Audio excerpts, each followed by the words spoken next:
Мэдээгээ цааш үргэлжлүүлье. Монголын үндэсний музейгээр жилдээ дунджаар гадаад дотоодын 60 мянган гаруй иргэн үйлчлүүлдэг юм байна.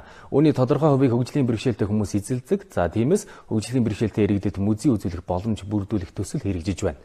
Эхний ээлжинд музейн гадна дотн талын шат ариун цэврийн өрөөг стандартын дагуу засаж шинжилжээ.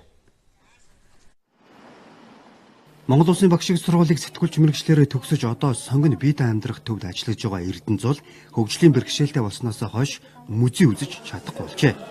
Учир нь музейнүүдэд хөгжлийн бэрхшээлтэй иргэдэд зориулсан зам байдаггүй.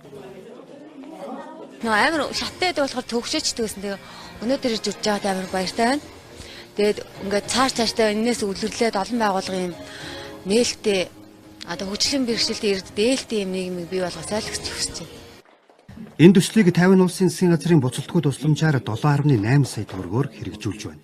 Төслийн хүрээнд манай улсын музейнүүд олон улсын стандарттай адил замд шаттай болно. Бид хөгжлийн бэрхшээлтэй иргэд музейд зочлоход хүндрэл учруулахгүй байх. Тэд хэлбэр саадгүй орчноор үйлчлүүлэх боломжийг бий болгоход анхаарч ажиллалаа. Цаашид төслөө өргөжлүүлэн тэдэнд чиглэсэн олон тусламж үйлчлэгийг бий болгох болно.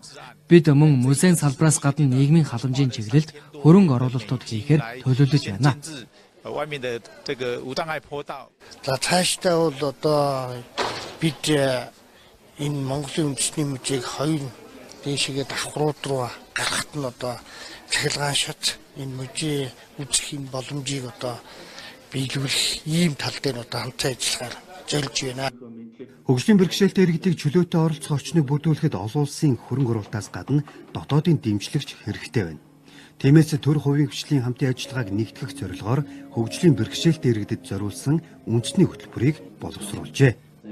Үндэсний хөтөлбөр төр бол хөгжлийн бэрхшээлтэй иргэдэд бас урлагийн арга хэмжээ зохион байгуулах мөн энэ соёлын энэ арга хэмжээнд бол бусдын нэгэн адил бол хүртэх эрхийн тийм үйл ажиллагааны зохицуултыг бол оруулж гисэн байгаа. Яамт дээр бол дэг зөвлөл за аймаг дүүргүүдэд бол салбар зөвлөл ажиллахаар ингээд хөгжлийн бэрхшээлтэй иргэдийн салбар зөвлөл ажиллахаар ингээд зогсон байгаа.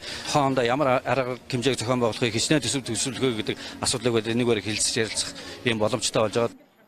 Тэрэгцэртэй иргэд музейг бүхэлд нь хэний ч тусламжгүйгээр өөрсдөө явж үзэх боломжтой байдлаар тогтчулж байна. Мөн харааны болон сонсголын бэрхшээлтэй хүмүүст ч үйлчилгээгээ илүү ойртуулах боломж шийдлийг бүрдүүлж байгаа тухай үндэсний музейгээс мэдээлж байна.